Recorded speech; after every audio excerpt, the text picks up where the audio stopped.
Open investigation. I'm not going to answer questions unless it's to confirm something I've just said, but I'm not going to answer questions that may get into the details of the investigation. So first of all, I want to extend condolences to the families of both Savannah and Matthew. I also want to reassure them that detectives are doing everything that they can do to solve this case. Savannah, Soto, and 22-year-old Matthew Guerra were reported missing by Leon Valley on 12/23/23. A clear alert was issued for Savannah by DPS because it met the criteria for a clear alert to be issued. CLEAR stands for the state's Coordinated Law Enforcement Adult Rescue Alert Program. Families of both victims reached out to SAPD on the 23rd to make a police report, but we had learned that Leon Valley had already taken a missing person report. Savannah and Matthew resided in Leon Valley's jurisdiction, and were last seen in Leon Valley. Therefore, Leon Valley was the reporting jurisdiction. Officers did document details provided by the family members under an SAPD information report.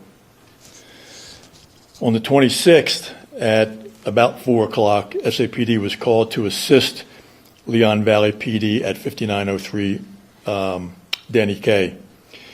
Leon Valley was requesting assistance. Families of both victims were at the location and reported to Leon Valley PD that earlier in the day, they received information that the missing gray Kia Optima was at the Danny K address.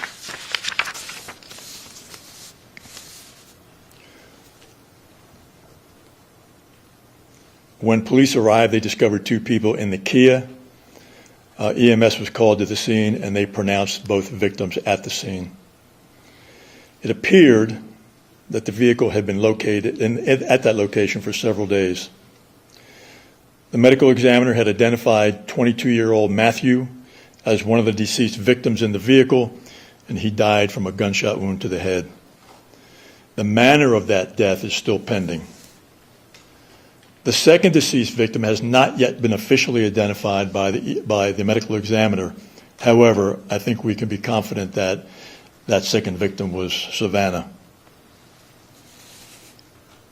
This case is being investigated as a capital murder case. Detectives right now are combing through days of surveillance video from several different locations that the victims were known to be, where the victims were known to be.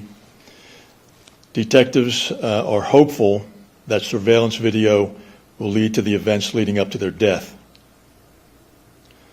Detectives are also combing through social media and cell phone records to determine the last communications with the victims.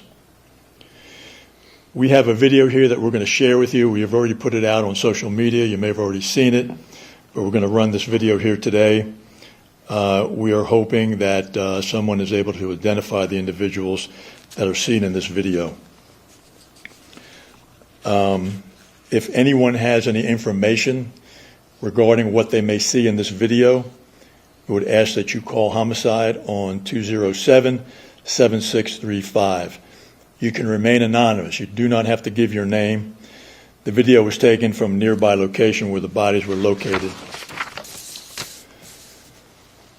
And finally, here is a slowed down image of the first person of interest getting out of the Chevy Silverado that is seen next to the Kia. And then there'll be another slowed down image of the second person of interest getting out of the victim's Kia Optima.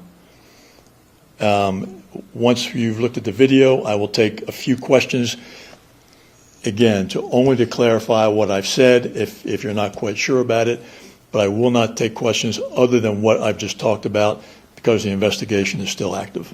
Chief, you said the ME said that for Matthew Guerra it was a gunshot wound to the head, but when we called them they said it's a contact gunshot wound. What does that mean? It means that it was there. When we talk about the manner of death has not been determined, the manner meaning was it a suicide or was it a murder? So that's what the ME has yet to officially put out. So there's a possibility that this could be a murder-suicide. That possibility exists, but right now we don't believe so unless we get information from the ME that would change our current course. You don't believe so, and I wonder the callousness of all this. What is your message to the person or persons who may have committed this? You know, somebody asked me that the other night, and I don't know what value that adds to this interview, what message I would put out. I mean, clearly, it was a heinous act. It was, you know, unspeakable, the tragedy of it. I mean, what message would I give to those folks? I mean, I don't see what the value of that question is. But anyway. And just to clarify, you are treating this as a homicide for both people? It is a capital murder investigation. For both victims? Yes, right now, unless we get information that changes that. And Chief, when was this surveillance video? Is this from the 26th? Say it again? Where and when was this surveillance video taken? A few days before Yeah. Days the before. bodies were discovered. And where was this? What's the address of this area? Where what? Where the What's that? bodies were. Is this where the bodies were discovered? Very close to it, Very yes. close to it. I do see, I believe he is handing something to the driver of the pickup truck. Do we know anything about that? I mean, that's what we're looking at. What we believe right now, it was something to wipe the side of the car down with. You know, we can't be 100% certain with that, but that's what we're studying in this video, and that's what we believe right now. And do we believe that these people may have any links of some sort? Do we know what links they have?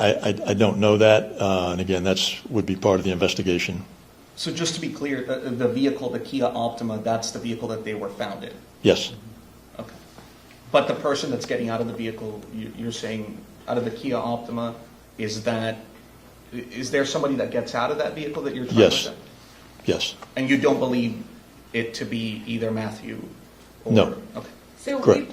do you all believe that they were shot, the killings happened somewhere else and they drove the car and dumped it? in the parking Well, lot? you know, again, I don't want to get into the details other than what I've talked about here today. So, the answer to that question would be yes. But other than that, again, I'm not going to answer questions that are outside of what I just talked about. So in this video, do you think that they're dead or alive? Pardon? In this video, do you think they're dead or alive? Again, I'm not going to get into that. And then one other question, the day of the crime scene, you called it perplexing. Now you've learned a couple more details. Can you go into why you use that word? Because it was unknown at the time. I mean, we had been there not very long at all, and it was undetermined at that time whether we were going to be looking at it as a murder-suicide or as a capital murder investigation. So I think we've kind of gotten past that point right now, unless we get evidence that would lead us to believe otherwise, but I think we're past that point right now. One more question. Have been there for several days. How many days exactly? I don't know exactly, but they'd been there for a few days, I'll say. So what took you so long to find the car if the car was parked there for several days? What took us so long to find it? Yes, if the car was parked over there for like several days. Nobody came across that car. Thank you.